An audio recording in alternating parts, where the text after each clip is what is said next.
गडचिरोलीतील काँग्रेसचे काही नगरसेवक नॉट रिचेबल आहे असं म्हणलं जातं की भाजपच्या ते संपर्कात आहे, काय परिस्थिती आहे? नाही, असं आहे की आता काँग्रेस पक्षाचा उमेदवार अद्याप ठरलेला नाही आणि आज झूम मीटिंग आहे 3 वाजता. कुठली जागा कोणत्या पक्षाला महायुतीमध्ये सोडावी या संदर्भातली बैठक सर्व नेत्यांच्या आमची आहे. महाविकास आघाडी नाही, पहिले आमच्या काँग्रेसच्या वरिष्ठ नेत्यांची बैठक आहे. त्यामध्ये हा निर्णय होईल की कुठली जागा कुणाला सोडायची. राहिला विषय आता हा निवडणुका म्हणजे उत्सव झालेला आहे. आता आमच्याही संपर्कामध्ये भारतीय जनता पक्षाचे 100पेक्षा अधिक नगरसेवक आहेत. त्यांच्याही अंतर्गत प्रचंड वाद आहे की कोणी जर इनिशिएटिव्ह घेतलं की दुसरा गट तयारच आहे आम्हाला मदत करायला, परंतु आम्ही त्या भानगडीत पडत नाही. आम्हाला या घोडेबाजार जो काही चालला आहे आणि हा उत्सव चालला आहे फोडाफोडीचा, आत्ताच माझ्या माहितीप्रमाणे 5-5 लाख रुपये देऊन काही नगरसेवकांना उचलण्याचं लिफ्ट करण्याचं काम चाललेलं आहे. तर हे जे काही सवयी 2014 पासून सर्वांनाच लावली आहे, मला वाटतं यातून फेअर निवडणुका होणं, योग्य माणसाची निवड होणं, आता यामध्ये पैसा कोण गुंतवतो? व्यापारी गुंतवतात, व्यावसायिक गुंतवतात, मोठे मोठे उद्योगपती येतील. म्हणजे राजकारण आणि समाजसेवा ही आता जी काही प्रामाणिक केली जाते ती आता राजकारणाच्या बरोबर आणि आता तर ते सर्व उद्योगपतींच्या हातात जाईल. त्याला समाजाशी काही देणं घेणं असणार नाही. उद्योगपती, ठेकेदार, मोठमोठे कंत्राटदार हे आता भविष्यातील त्या विधानसभेमध्ये, विधान परिषदेमध्ये, या मंडळामध्ये, विधिमंडळामध्ये हे चेहरे दिसतील. म्हणजे सामान्य माणूस कुठेच दिसणार नाही. अशा प्रकारची परिस्थिती भविष्यात आपल्याला पाहायला मिळेल. शिवानीताई वडेट्टीवार यांचं नाव चर्चेत होतं. त्या मतदारसंघात त्या फिरल्या पण आहे, नगरसेवकांची संपर्क पण आहे. त्या लढणार आहे का निवडणूक? कारण की कार्यकर्त्यांची मागणी कशी आहे? नाही, अद्याप काही ठरलेलं नाही. जोपर्यंत आमच्या वरिष्ठ पातळीवर चर्चा होत नाही तोपर्यंत मी या संदर्भात काही निर्णय घेणार नाही. आणि एकीकडे प्रचंड धनशक्ती आहे आणि मोठमोठे उमेदवार आहेत. जो काही आता रेट खुलला गेला तो एक 15 लाख रुपयाचा रेट उघडल्याची माहिती आमच्याकडे आहे. आता 15 लाख रुपये एका नगरसेवकाला दिल्यानंतर त्यांना वाटतं की आता हे उत्सवच झाला. तर मला वाटतं या लोकशाही भविष्यात शिल्लक राहील की नाही हा खरा प्रश्न निर्माण होतो आहे. माघार घेतल्याची चर्चा आहे, काही कारण आहे त्याला? नाही, असं आहे माघार घेतली असं म्हणत आत्ता मी म्हणणार नाही. आम्ही सगळे चाचपणी करतो. भारतीय जनता पक्षाचा उमेदवार कोण होतो आणि काय खेळूया त्यावर आम्ही निर्णय घेऊ. अरुण लाखानी यांचं नाव भाजपकडून सगळ्यात आघाडीवर आहे. सुप्रिया सुळेंची ते व्याही आहे. अशा वेळेस महाविकास आघाडीच्या मतदार नगरसेवकांची भूमिका काय असते? नाही, आता अरुण लाखानी जे आहेत मला माहीत नाही, पण अरुण लाखानी असू देत किंवा कुठल्याही दुसरे उद्योगपती असू देत, शेवट हे उद्योगपतीच आहेत. आणि आता तर त्यांचे संबंध प्रचंड मोठ्या राजकीय परिवाराशी जोडलेले आहेत. तेही राजकीय परिवार तेही प्रचंड मोठा आहे. आणि अशा स्थितीमध्ये आता सामान्य माणसाला या निवडणुका आवाक्याबाहेरच्या आहेत. आणि किमान आमच्यासारख्या तरी लोकांच्या त्या आम्हाला अशी जर परिस्थिती आली तर आमच्या आवाक्याच्या बाहेर दिसतात. एवढंच मी सांगेल. म्हणूनच म्हणतो ऑफिशियल हे सगळं डिक्लेअर होऊ द्या, मग आम्ही आमचा निर्णय जाहीर करू. नगरसेवक का गेले? म्हणजे नेमकं त्यावर त्यांच्या सोबत नियंत्रण आणि समन्वय नव्हता की काय कारण घडलं? नाही, असं हे आमचा उमेदवार अद्याप ठरलेला नव्हता. काही लोकांना चला फिरून या आणि म्हणून टोकन 5-5 लाख रुपये दिल्याची माहिती माझ्याकडे आहे.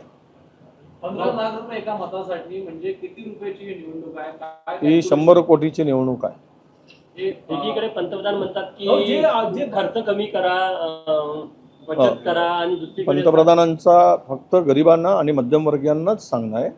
मोठ्या लोकांना सांगण्याचा त्यांचा उद्देश नव्हता. हे गरीब आणि मध्यमवर्गीयांनी समजून घेतलं पाहिजे. जे तुमचे नगरसेवक गेले, तुमचा एक शिंदेवाडीचा नगराध्यक्ष गेला, त्यांच्याशी काही संपर्क होतो की त्यांना परत बोलावणार आहे का तुम्ही? तो येईल ना परत, तो परत येईल, त्याच्यावर कारवाई होईल.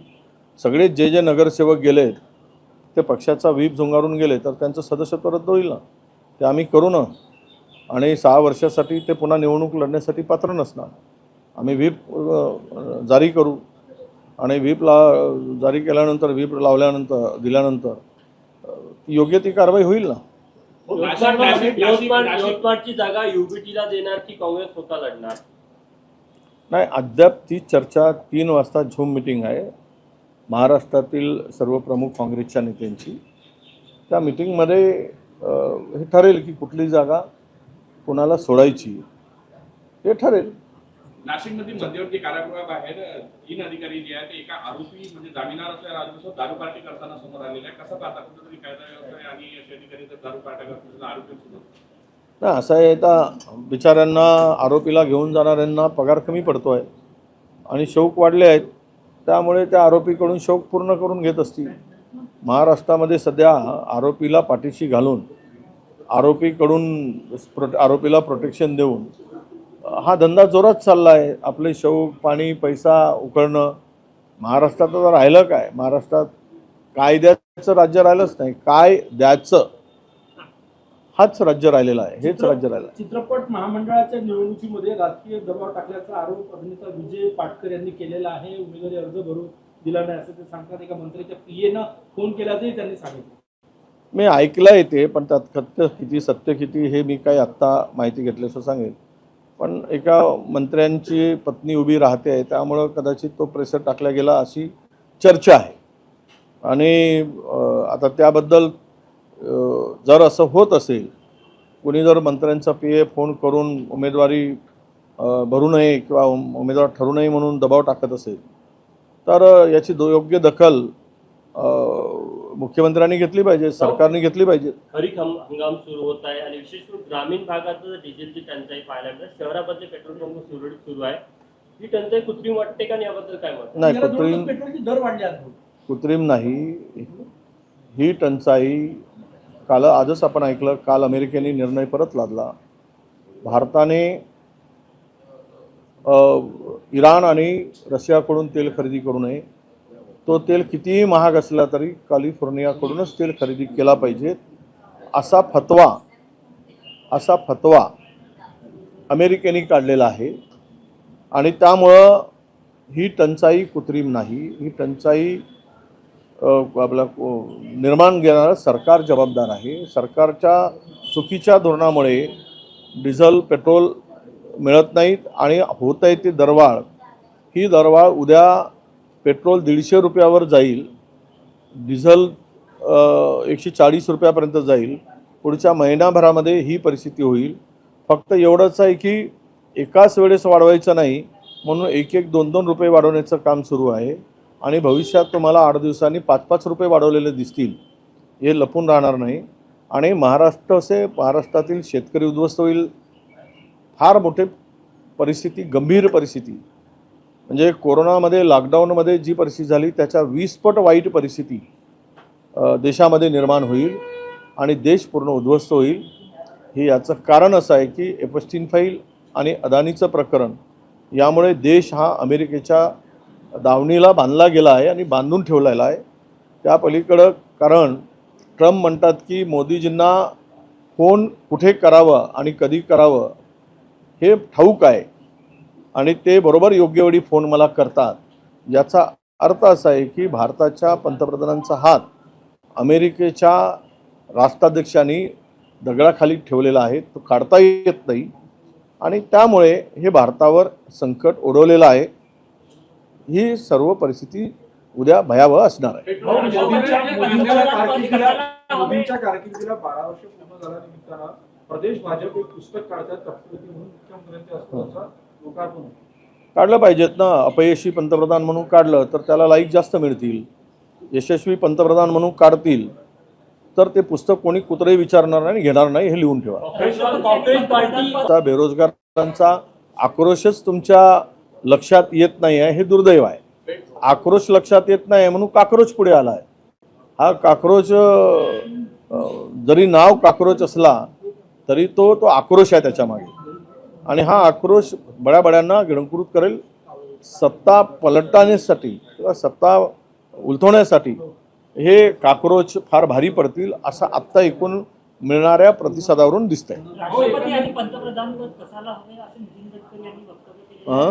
राष्ट्रपती आणि पंतप्रधानपद कसाला हवे जनतेचं प्रेम हे आमच्यासाठी खूप आहे. राष्ट्रपती पद आणि पंतप्रधान हां असं म्हणा ते अर्धवट आहे ते म्हणाले ते त्या आता गडकरी साहेबांचा जरा त्यांना ज्या पद्धतीनं त्या भारतीय जनता पक्षामध्ये वागणूक आहे, उद्या होऊ शकते की नवीन रिशफलिंगमध्ये गडकरी साहेबांवर नाव आहे अशी चर्चा फार मोठ्या प्रमाणामध्ये आहे की जे काही मंत्री बदलत आहे आणि त्यांच्यासारख्या सक्षम केवळ तो एकच मंत्री ते गडकरी आहेत की ज्यांच्यामुळे देशामध्ये मोदींच्या नावाला थोडे तरी वलय आहे किंवा आपण असं म्हणू किंवा त्या एका नेत्यामुळे देशाच्या काहीतरी कामगिरी या सरकारची थोडी बहुत दिसते आहे.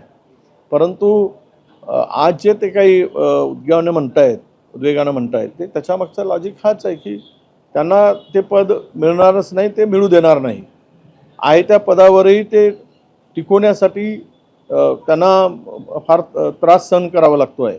अशा स्थितीमध्ये लोकांचं प्रेम हे पंतप्रधान आणि राष्ट्रपतीपेक्षा मोठं आहे असं त्यांचं मत त्यांनी व्यक्त केलेलं आहे. पण खरं आहे की सत्तेवर राहून शिव्या खाण्यापेक्षा, सत्तेच्या सर्वोच्च स्थानावर बसून रोज शिव्या खाण्यापेक्षा, रोज आपली इज्जत घालवण्यापेक्षा गडकरी साहेब आहेत तिथे योग्य आहेत असं त्यांना वाटत असेल. संजय गायकवाडांनी मागणी केलेली आहे की दगलबाज शिवाजी या पुस्तकावर बंदी घाला. कोणी मागणी केली? संजय गायकवाड आमदार. संजय गायकवाडांचं माहीत नाही त्यांना काय काय हुकी येते, बुकी येते, काय येते, काय म्हणजे ते हुक्का मारल्यागत कधी कधी करतात. दगलबाज शिवाजी हे पुस्तक आहे, हे जरा वाचलं त्याचा अर्थ काय आहे हे कळेल त्यांना. त्या पुस्तकातल्या आतली पानं जरा वाचावी. म्हणजे छत्रपती शिवराय हे बघा, दगल बाज म्हणजे काय या शब्दाचा अर्थ जर आमच्या गायकवाडांना कळला तर मात्र ते दगल बघा शब्दांचा अर्थ समजला तर कळेल पुस्तक काय आहे. पुस्तकातला सारांश, जर छत्रपती शिवाजी महाराज अफजल खानाचा वध करताना पायथ्याशी आल्यानंतर दगलबाज नसते तर छत्रपती शिवराय गेले असते. हे वाचलं पाहिजे, इतिहास वाचला पाहिजे, पुस्तक वाचलं पाहिजे, मग प्रतिक्रिया द्यावी असं मला वाटतं. हो, महागाई घटनाला भेटते, पेट्रोलचे दर चौथ्यांदा वाढले, मात्र शेतकऱ्यांच्या कांद्याला जे आहे ते कवडीमोल भाव मिळत आहे, शेतकरी त्रस्त आहे. कांद्याचं तर वांदे होणार आहे. कांद्याचा शेतकरी उद्ध्वस्तच झाला आहे, कापसाचाही झाला आहे. 7,000 प्रमाणे 6,500 प्रमाणे कापूस खरेदी केला, आता 9,000 भाव झाला आहे. व्यापाऱ्यांचा फायदा आहे. कांद्यामध्ये तसंच आहे, व्यापारी साठवणूक करतील, भाव पाडले जातात, यावर नियंत्रण सरकारचं नाही. शेतकऱ्याला हमीभाव मिळावं, MSP मिळावं, यावर कुठला नियंत्रण राहिलं आहे. आणि जेवढं उत्पन्न होते ते सर्व उत्पन्न खरेदी करण्याची सरकारची मानसिकता नाही. त्यांनी कोटा ठरवून देतात. जर एखाद्या ठिकाणी एखादा उत्पन्न ते 20 लाख किंवा 20 कोटी मॅट्रिक टन होत असेल तर खरेदी करत असताना सरकारने 50%च कोटा देतात. मग तो 50% माल शेतकऱ्यांचा शेतीमाल विकावा कुठे? आणि त्यामुळं शेतकरी हा संकटात सापडला आहे. कांद्याचा शेतकरी सापडला. आता महागाई तर आहेच, शेतकऱ्यांना हे भाव नाही. यावर्षी पुन्हा मोठा दुष्काळाची परिस्थिती जाणवली आहे आणि एल नानोमुळे ही जी परिस्थिती आहे यातून शेतकरी कसा सावरेल, सामान्य माणूस कसा सावरेल याची काही चिंता नाही आहे. आम्ही फक्त मेलोडी चॉकलेट खाण्यामध्ये आणि देण्यामध्येच व्यस्त आहोत. हे सगळं आता देश बघतोय. हो, एक रिपोर्ट हाती आला आहे NDTV पेट्रोलियम विभागाचा रिपोर्ट आहे. पेट्रोलवरती 13 रुपये आणि डिझेलवरती 38 रुपये इतका तोटा हा ऑइल कंपन्यांना सहन करावा लागतोय. आगामी काळामध्ये तुम्ही पेट्रोल पंप चालवता, इथेनॉलचे तुमचा अनुभव आहे, तुम्ही पेट्रोलियम एक्सपर्ट आहे, हा तोटा करण्यासाठी वॅट जो आहे तो कमी केला पाहिजे, जीएसटीच्या ॲम्बिटमध्ये सगळं प्रकरण आणलं पाहिजे. तुमच्यावर आरोप होत होते NDA काळामध्ये की काँग्रेस गव्हर्नमेंट वॅट कमी करत नाहीये. आता जे गव्हर्नमेंट आहे BJP शासित गव्हर्नमेंट त्यांनी वॅट कमी केलं पाहिजे, किमती स्थिर ठेवल्या पाहिजे. बघा 110 रुपये बॅरलचा कच्चा तेल होता 2013 त्यावेळेस आम्ही 55 रुपये प्रमाणे डिझेल देत होतो, 55 रुपये प्रमाणे, आणि पेट्रोल हा 60 रुपये प्रमाणे देत होतो, विकला जात. हे सगळ्या देशाला माहीत आहे. देशातील स्मृती इराणीपासून तर नरेंद्र मोदी साहेबापर्यंत सगळ्यांना माहीत आहे की काय परिस्थिती होती. आजही डिझेलचा दर 111 रुपये 12 रुपये बॅरल आहे. $2 वाढलेत फक्त. मग आज डिझेलचे आणि पेट्रोलचे दर एवढे का? अजूनही सामान्य माणसाकडून ही लूट चालली आहे.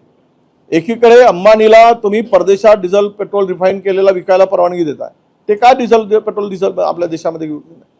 आणि बाहेरून तुम्ही खरेदी केलेला तेल तुम्ही परदेशात त्याचा रिफाईन करून तुम्ही दुसऱ्याला देताय, दुसऱ्या देशात पाठवताय.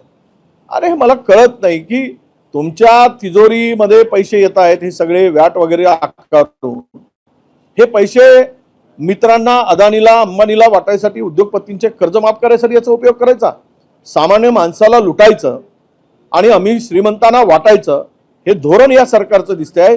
आणि त्यामुळेच हे तोटा कंपन्यांना जो होतो आहे तर तोटा सरकारने भरून दिला पाहिजे, व्याट कमी केला पाहिजे.